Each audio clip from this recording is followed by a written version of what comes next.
Oh, me ba ho me no be din ko me pa ho hye. Oh.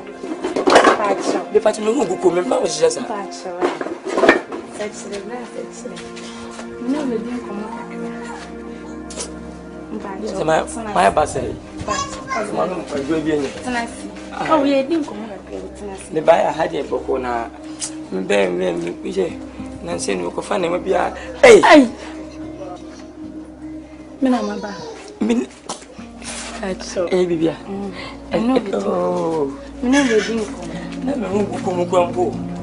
Se me na me na hu ko no mo. Mu se me ko to bungun. We onse. O ya ba kwa ya. Ya do sono so e ma fe ni kam. Ata kama pa. Yesu na mi didim. O chance on. Yesu na edun so na eje na wo ekura beni. Etu mi ma me de ba ko na. Mi na so de ba. Ata kama pa. Saturday, show me any man. Saturday, I don't know, yes, sir. Come on, my shower, me so baby bow. Saturday, so your baby be on more fair. I'm for the evening. Saturday, sister, me home from you. Saturday, Me Argentina. Show me any Oh. Saturday, Poku prazo, kasi abako fumu na. Ya baba sumpuni. Saturday, show me any man. Oh, what do you mean? Me ko chuba chakra ko dem. Oh, Miss Sancho. You baby is. Pachi ya kwachi guarantee man fia. Why? Oh, sister Jaja, obasama majunsa junsa mu. I don't know who you are. Majunsa asmesa. I don't know who you are. Om majunsa asmesa. Be me drum me bia wasa wo for ba wo. Nyesa be jimi o. Me jimi nyele. Oh, Messi san. Me fi mo frase. Messi san. Oh, sister Jaja.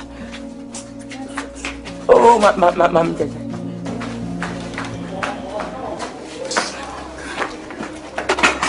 Oh, wanong kwa na. Pacho. Mong kwai.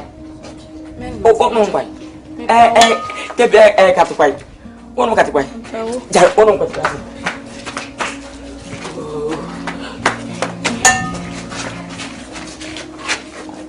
Kunyo ya banyoso. Pacho da kwai. Samba to yo wetiri hu. Yo ko tuge. Samba to yo wetiri hu. Ene o fish na wa sisawa.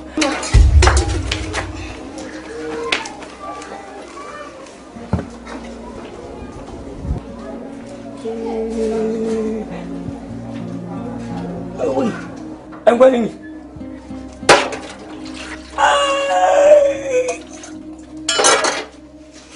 Jawaju.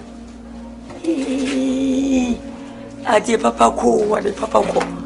Aje me jimiala.